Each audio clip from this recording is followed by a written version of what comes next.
Out in the middle of the Atlantic Ocean, two rescue boats from NASA and the U.S. military race across the waves toward a fallen escape capsule from a damaged space shuttle. When the team finally opens the hatch, they find a female astronaut inside, Sam, miraculously still alive, even though there is a hole torn through the capsule. Sam is an astronaut sent by NASA to conduct research on a space station. But on her way back to Earth, something goes wrong. The shuttle malfunctions, NASA loses contact with her just moments before re-entry, and for a while everyone thinks she might not make it. Somehow she survives the fall and is rushed straight to a NASA hospital. When Sam regains consciousness, she notices her hand is wrapped in bandages. Then something strange happens. She sees the pen beside her slowly floating in the air. The moment two NASA staff members walk in, Director Marshall and Dr. Aiden, the pen suddenly drops. They are stunned that Sam has returned to Earth alive, especially after such severe damage to her spacecraft. To them, it feels like a miracle.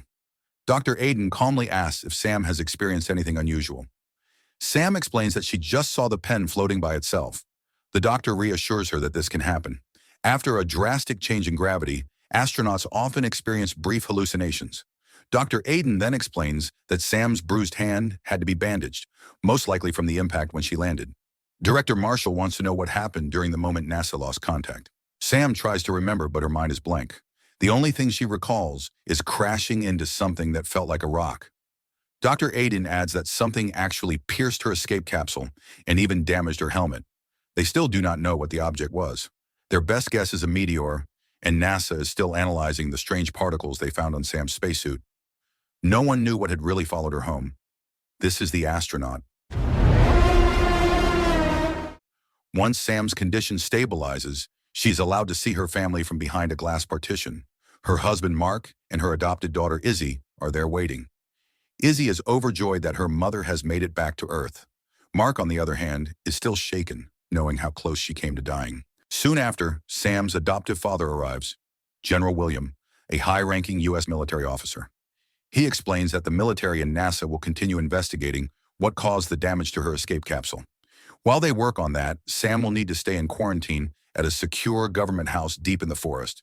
Before she is transferred, Sam says goodbye to her daughter and promises that once all the safety protocols are complete, they will be together again. A few days later, Sam is transported to her quarantine house along with the NASA team. Dr. Aiden shows her around, explaining that the place sits about 30 minutes from the nearest town. The building was originally built by the military for weapons testing, but now the government uses it as a temporary residence for visiting foreign diplomats. Inside, Dr. Aiden points out a telescope placed near the window. She intentionally set it up because Sam has always loved space. But just as Sam leans toward it, a sharp, piercing sound hits her ears, almost like an overwhelming high-frequency tone. Along with it comes a quick flash of strange imagery she cannot fully process. Dr. Aiden reassures her that this could be tinnitus, caused by long exposure to zero gravity. She explains that astronauts returning from space often deal with symptoms like dizziness, nausea, nosebleeds, and even mild hallucinations. If anything gets worse, Sam is told to report it immediately. After the briefing, Dr. Aiden leaves and mentions that she and the medical team will return over the next few days for continued testing. Once Sam is alone, she checks her temperature. Shockingly, it's extremely high, yet she feels completely normal. She unwraps the bandage on her hand and sees that the bruise has darkened to almost black. That night, Sam experiences a sudden nosebleed. She later receives a video call from her close friend and NASA coworker, Val, who is relieved Sam survived the mission. While they talk, Sam gets the unsettling feeling that someone is watching her from outside the house. She shrugs it off and goes back to the call.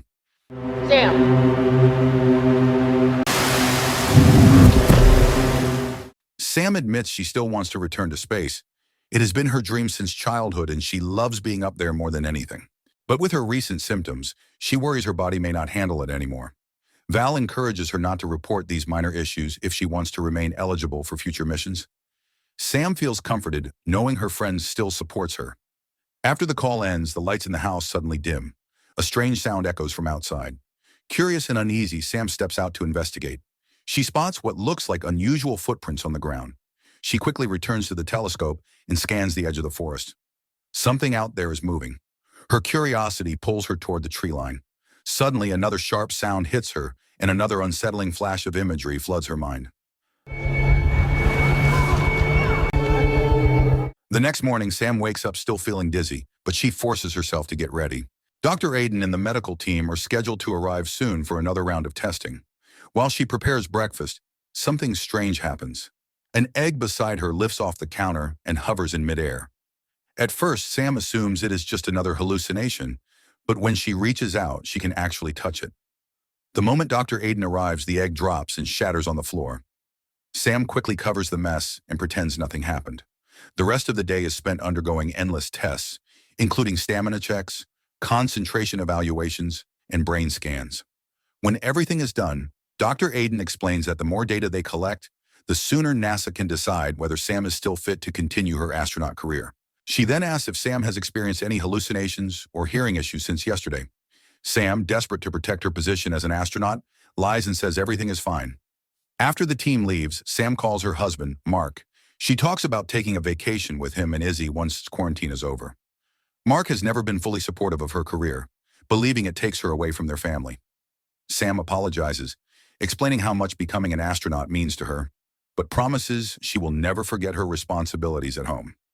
Izzy then appears on the call holding up a drawing of their family with a UFO floating above them. Sam smiles, ends the call, and glances outside to check her surroundings. Suddenly, another wave of ringing fills her ears and her vision flashes with unfamiliar images. When it fades, she notices something on the ground. Hidden among leaves is a cable. Curious, she follows it. The cable leads to what appears to be a rock. When she lifts it, she finds a hidden surveillance camera inside, and it isn't the only one. She discovers several more disguised as stones around the property. Anger rises inside her as she realizes she has been monitored this entire time. Before she can return to the house, she trips and hits her head. A moment later, she wakes up in her bed with dried blood on her forehead. A soldier enters, explaining that he and his team found her unconscious near the forest. Soon after, General William arrives. Sam demands answers about the surveillance cameras. Wordlessly, he leads her to a hidden entrance behind a display shelf. It opens into a secure underground facility. William explains that this house was built as a bunker with its own independent power system and advanced security features to protect diplomats. In the control room, Sam sees multiple screens showing live feeds from the cameras outside. He insists the cameras were not placed to spy on her, but to secure the perimeter. Before leaving, he reminds her to report the bruise on her hand if it continues spreading. Once everyone is gone, Sam unwraps the bandage again. The bruise has grown, snaking across her arm in dark patterns. Alarmed, she takes a photo and sends it to Val. Moments later, Val replies, advising her to apply ice to it. That night, Sam senses something approaching the house. She tries calling her husband, hoping he can come over, but there is no answer. Suddenly, the lights flicker and dim. With growing unease, she grabs a flashlight and checks outside. But everything looks still and normal. When she goes back inside, she spots a shadow near the door. She opens it, expecting someone to be there, but again finds nothing. Feeling unsettled, Sam locks every door in the house. Moments later, the security system detects another presence inside. An alarm blares, the power shuts off, and metal security barriers seal the house. Sam desperately tries to call her adoptive father, William, but the phone has no signal. She attempts to start the backup generator, but it fails. Then she notices a door handle slowly shifting on its own. She hesitates, opens the door, and hears strange noises coming from outside. When she looks toward the darkened window, she sees a figure, a distorted, unfamiliar shape. Panic overwhelms her, and she runs into the underground bunker. There, she checks the CCTV monitors. On one of the screens, the mysterious figure stands motionless outside the house.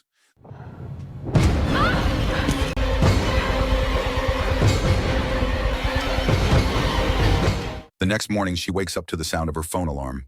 Dr. Aiden and the medical team have already arrived, and William is with them. Sam explains everything she experienced the night before.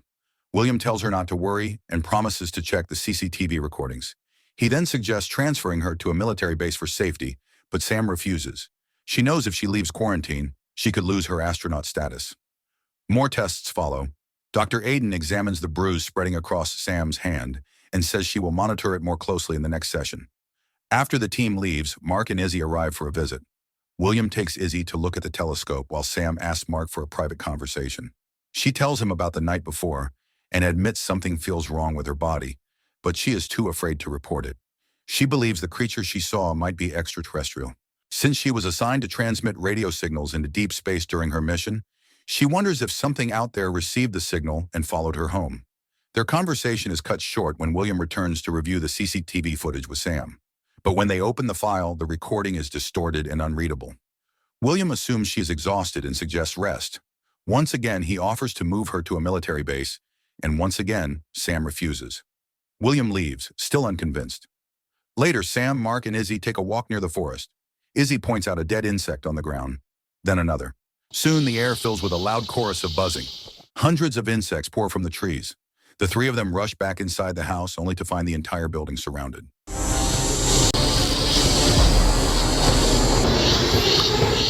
Sam watches in shock as swarms of insects crawl across the windows and walls.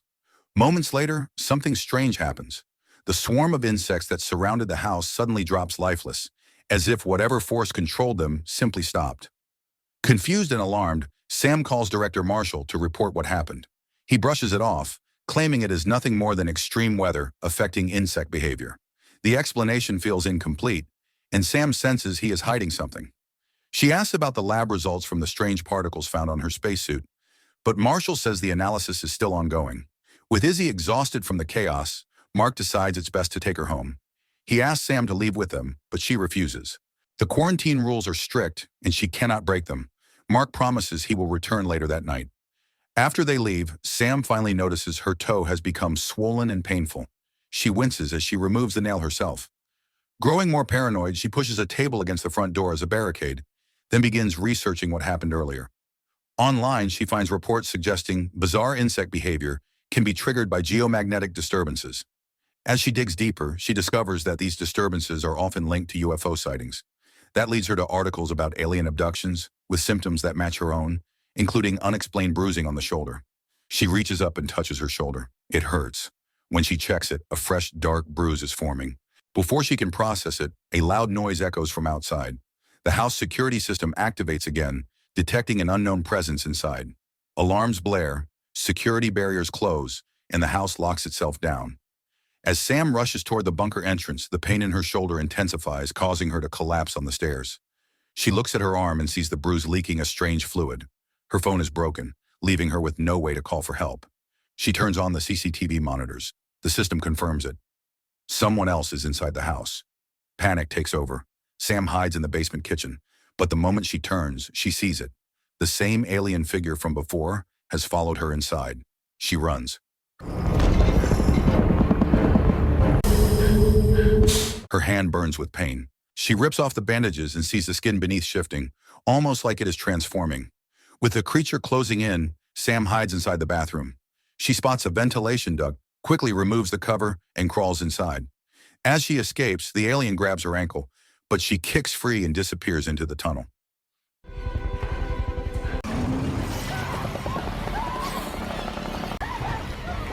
Outside, Mark arrives and finds the house in full lockdown. Izzy slips out of the car and wanders toward the woods. When Mark catches up, she tells him she saw a strange light moving between the trees. Mark has a bad feeling. He carries her toward the source. Deep in the forest, Sam emerges from the duct, gasping for air. She does not stop. She runs into the darkness, trying to stay ahead of whatever is hunting her. Elsewhere, William and his team finally arrive outside the quarantine house. It becomes clear that he knew something was coming all along. He orders his soldiers to sweep the area and search the property. Meanwhile, deep in the forest, Sam continues running. Exhaustion slows her down, and she finally collapses to the ground. Without realizing it, her skin has begun to glow, spreading across her arms, neck, and shoulders. A figure steps forward, the same alien that has been pursuing her. Terrified and drained, Sam braces for the worst. But instead of harm, the creature communicates in a strange, unfamiliar language. What shocks her even more is that she can understand every word. The alien tells her it has waited a long time for her return. It claims to be her parent.